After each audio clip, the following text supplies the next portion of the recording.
देखिए प्रश्न संख्या 5.1 का जो है प्रश्न संख्या दूसरा भाग है प्रश्न संख्या 3 का। मैं यहाँ लिख देता हूँ प्रश्न संख्या 3। तो कह रहा है कि यहाँ कम से कम ऐसे 3 बिंदु विद्यमान है कि वे एक रेखा पर स्थित नहीं है। पहला प्रश्न है, ठीक है। तो आप ध्यान दीजिए कि एक रेखा पे जो है, ठीक है, 2 या 2 से अधिक बिंदु जो हैं रहते हैं, मतलब बहुत सारे बिंदुओं से मिलकर रेखा बनती है। जैसे देखिए ये क्या है, रेखा है। अब इस रेखा पे जो है बहुत सारे क्या है, बिंदु हैं, मतलब कहने का मतलब बहुत सारे जो है बिंदु जुड़े हुए हैं, ठीक है। इन सभी बिंदुओं से क्या बना हुआ है, एक रेखा। मैं इसको बना देता हूँ ए बिंदु, ए बी, ठीक, ए और बी, ठीक है। तो यानी ए से बी के बीच में जो है बहुत सारे क्या है, बिंदु हैं, ठीक है। तो इन बिंदुओं से जो है रेखा बना है। तो यहाँ कह क्या रहा है कि यहाँ कम से कम ऐसे 3 बिंदु विद्यमान है कि वे एक रेखा पर स्थित नहीं है। तो यह कथन जो है सत्य और असत्य दोनों हो सकता है। तो मैं यहाँ लिख सकता हूँ यह कथन सत्य तथा असत्य, ठीक, दोनों हो सकते हैं, हो सकते हैं। पहला तो हमने बताया कि ए से बी, ठीक है, ये जो रेखा है इसके बीच में बहुत सारे बिंदु हैं। लेकिन प्रश्न कह रहा है कि यहाँ कम से कम ऐसे 3 बिंदु विद्यमान है कि वे एक रेखा पर स्थित नहीं है। जैसे देखिए एक क्या है, एक रेखा है ए बी, ठीक है। तो यहाँ कोई बिंदु, ठीक है, सी ए डी, ठीक, यानी ये रेखा पर स्थित नहीं है। यहाँ मैं बना देता हूँ एफ, ठीक है। ये बिंदु जो है इस रेखा पर स्थित नहीं है। इसके बाद कह रहा है क्या इन अभिधारणाओं में कोई अपरिभाषित शब्द है। कहने का मतलब दूसरा इसमें प्रश्न कह रहा है क्या इन अभिधारणाओं में कोई अपरिभाषित शब्द है, ठीक है। अपरिभाषित शब्द का मतलब यह हुआ कि जिसको परिभाषित नहीं किया गया है। तो कहने का मतलब मैं आपको बता दूं, जैसे बिंदु, ठीक है, बिंदु जो होता है, ठीक है, वह परिभाषित नहीं किया जा सकता। क्यों नहीं किया जा सकता, क्योंकि बिंदु जो होता है ना तो इसकी कोई लंबाई होती है और ना कोई चौड़ाई होती है, ठीक है। तो बिंदु में लिख देता हूँ, ठीक है, जो अब परिभाषित किया गया है, बिंदु, ठीक। इसके बाद दूसरा आपका जो है रेखा, ठीक है। तो रेखा जो होता है, ठीक है, जिसकी कोई चौड़ाई नहीं होती, केवल क्या होती है, लंबाई होती है, ठीक है। और एक तल होता है, ठीक, यानी ये जो होता है इसमें परिभाषित नहीं किया गया है इसको। इसके बाद प्रश्न संख्या तीसरा कह रहा है क्या, कह रहा है क्या शब्द हैं क्या में अभिधारणाएं अविरोधी है। कह रहा है क्या ये है, ठीक है, क्या ये अभिधारणाएं अविरोधी है। अविरोधी का मतलब जो पहला भाग हमने आपको बताया था, ठीक है, उसका यह विरोधी है। तो जरूर विरोधी है, क्योंकि पहला भाग बताया गया था कि एक बिंदु है, ठीक है, ए और बी बिंदु है, ठीक है, इसके बीच में कोई तीसरा बिंदु सी है, ठीक है, स्थित है, ये बताया गया था। तो हम यहाँ कह सकते हैं कि ये अविरोधी है, अविरोधी, अविरोधी है, ठीक है, अविरोधी है। इसके बाद कह रहे हैं क्या ये यूक्लिड की अभिधारणाओं से प्राप्त होती है, स्पष्ट कीजिए, ठीक है। तो यूक्लिड की अभिधारणाएं जो थी, ठीक है, ये इससे स्पष्ट हो गया है, ये आपका कंप्लीट हो गया। प्रश्न संख्या 4 है मित्रों, अध्याय 5 प्रश्नावली 5.1 का। यदि दो बिंदुओं ए और बी के बीच एक बिंदु सी ऐसा स्थित है कि ए सी बराबर बी सी है, तो सिद्ध कीजिए कि ए सी बराबर 1/2 ए बी है। एक आकृति खींचकर इसे स्पष्ट कीजिए। तो देखिए मित्रों, मान लीजिए जैसे ए, ठीक है, ए बिंदु है और एक क्या है सी बिंदु है और एक क्या है में बी बिंदु, ठीक है, बी बिंदु हो गया। अब ध्यान दीजिए, यहाँ का क्या रहा है कि ए बी, ठीक है, ए बी के बीच एक बिंदु सी है। तो ए बी आपका एक बिंदु क्या है, एक रेखा है, ठीक है, इसके बीच में एक बिंदु क्या सी स्थित है। कह रहा है ए सी जो है बी सी के बराबर है, यानी कहने मतलब ये जो है ए सी जो है किसके बराबर है, बी सी के। मतलब यहाँ से यहाँ तक की जो दूरी है वो यहाँ से यहाँ तक की दूरी के बराबर है, ठीक है। तो सिद्ध कीजिए कि ए सी बराबर 1/2 ए बी है। यानी कहने का मतलब ए सी बराबर जो है क्या है, ए सी जो है 1/2 ए बी है, ए सी बराबर।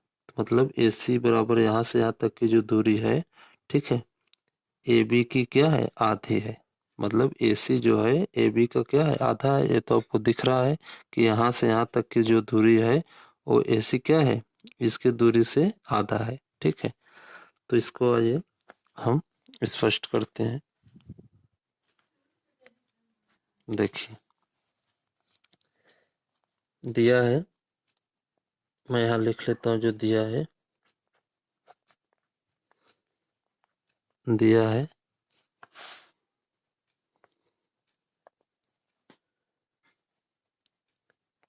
ए सी बराबर बी सी, ठीक, ये दिया गया प्रश्न में ए सी बराबर बी सी। तो आप क्या कीजिए, दोनों तरफ जो है ए सी जोड़ दीजिए, ठीक है, दोनों तरफ ए सी जोड़ने पर,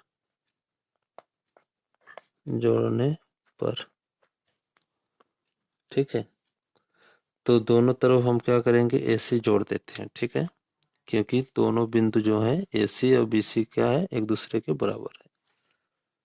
तो ये हो जाएगा आपका, इसमें जोड़ देते हैं ए सी प्लस ए सी, ठीक, बराबर बी सी प्लस ए सी, ठीक। इन दोनों में जो है ए सी हम जोड़ देते हैं जोड़ने पर। तो देखिए मित्रों, ये हो जाएगा 2AC बराबर,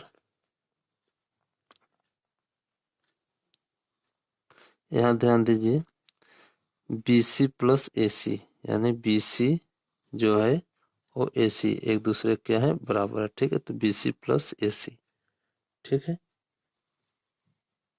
तो कहने का मतलब ये जो है किसके संपाती, AB के संपाती। तो यहाँ हम लिख सकते हैं BC प्लस AC, ठीक है। मतलब BC जो है BC और AC, ठीक है, किसके बराबर है, AB के। मतलब ए और ए, यहाँ से यहाँ तक की दूरी और यहाँ से यहाँ तक की दूरी, ठीक है, इसको अगर हम जोड़ेंगे तो हमें प्राप्त होगा AB। मतलब यहाँ से यहाँ तक की दूरी हमें प्राप्त होगा। तो इस तरह हो जाएगा BC प्लस AC, ठीक है। मैं यहाँ लिख देता हूँ AB, ठीक। AB की क्या है, संपाती है, संपाती मतलब बराबर है, संपाती है, ठीक है। इतना आपको समझ में आ गया। तो देखिए, तो इस तरह ये हो जाएगा A2AC है, ठीक है। तो AC बराबर हो जाएगा A2 जो है इस साइड जाएगा, भाग में हो जाएगा। तो क्योंकि ये जो दोनों है A, ठीक है, AB के बराबर है, तो यहाँ हम लिख सकते हैं AB बटा 2, क्योंकि ये दो जो है गुणा में इस साइड जाएगा, भाग हो जाते। AC बराबर क्या होगा, AB बटा 2 हो जाएगा। तो यही हमें क्या करना था, स्पष्ट करना था, अर्थात इसे सिद्ध करना था। तो ये आपका सिद्ध हो गया। प्रश्न संख्या 5 है मित्रों, प्रश्नावली 5.1 का। प्रश्न 4 में सी रेखाखंड AB का एक मध्य बिंदु कहलाता है। सिद्ध कीजिए कि एक रेखाखंड का एक और केवल एक ही मध्य बिंदु होता है। ठीक है, इसे सिद्ध करना है। तो देखिए मित्रों, यहाँ मान लेते हैं, यहाँ देखिए ए और बी, ठीक है, ये दो बिंदु हैं। यहाँ से यहाँ तक एक क्या है, रेखा है। ए बी का मध्य बिंदु जो है सी है। ठीक है, तो हम इसमें एक और मध्य बिंदु मान लेते हैं डी। ठीक है, तो यहाँ मैं लिख देता हूँ डी ए बी का एक और मध्य बिंदु है। तो ये जो मध्य बिंदु मैं माना हूँ, ठीक है, ये माना हूँ डी। ठीक है, क्योंकि पहले सी तो था, तो डी में एक अलग माना हूँ। मध्य बिंदु है किसका, ए बी का। तो इस स्थिति में देखिए ए डी जो है किसके बराबर होगा, ए डी जो है वो सी बी के बराबर होगा, क्योंकि इसे मैं मध्य बिंदु माना हूँ। तो यहाँ देखिए, लेकिन प्रश्नानुसार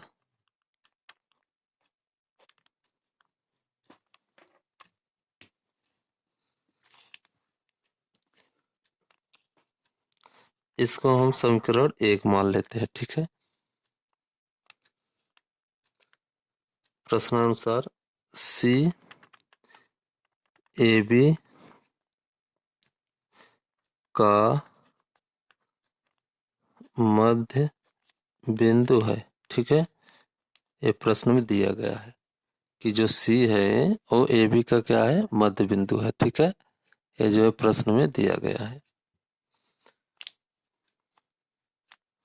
तो क्या होगा, ए सी बराबर क्या होगा, ए सी बराबर सी बी। इसको हम समीकरण 2 बना लेते हैं, क्योंकि डी जो है क्या है, मध्य बिंदु है। तो ए सी बराबर क्या होगा, सी बी होगा। ठीक है, जिसको समीकरण 2 मान। अब क्या करेंगे, समीकरण 2 में समीकरण 1 को घटा देते हैं, घटाने पर ठीक है, अब इसको हम घटा देते हैं मित्रों। देखिए समीकरण 2 है, ठीक है, ए सी यहाँ लिखेंगे, ए सी माइनस, ठीक है, ए सी में से हमें क्या घटाना है, समीकरण 2a है। ठीक है, तो ए सी माइनस ए डी बराबर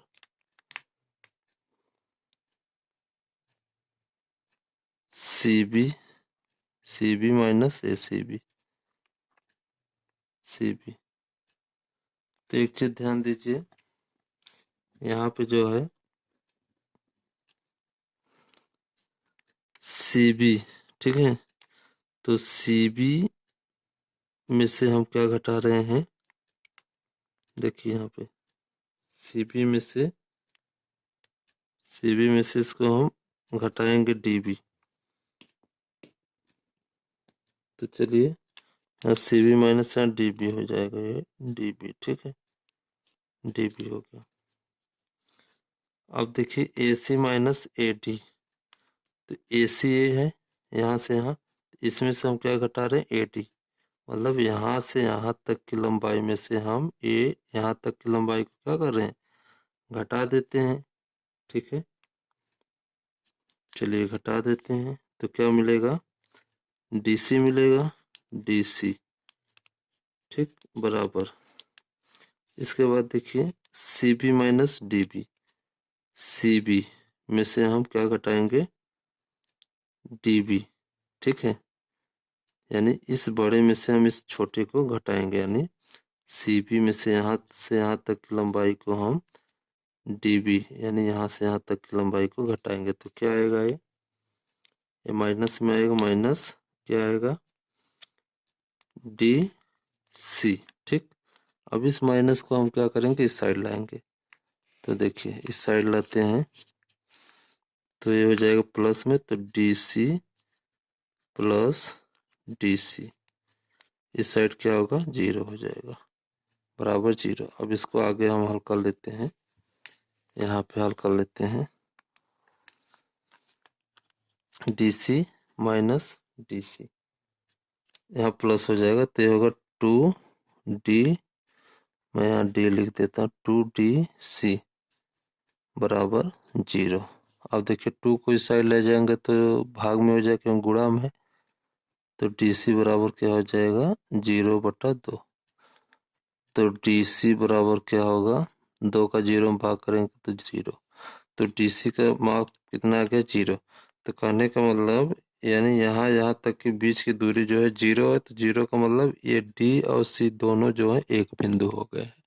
मैं यहाँ लिख देता हूँ क्योंकि 0 आ गया है, D तथा C ठीक है एक बिंदु है, एक बिंदु है, बिंदु है। अब एक बिंदु है ठीक है, तो यह स्पष्ट हो गया कि AB का मध्य बिंदु क्या है, C है। ठीक है, तो मैं यहाँ लिख देता हूँ, इससे इससे स्पष्ट हो गया,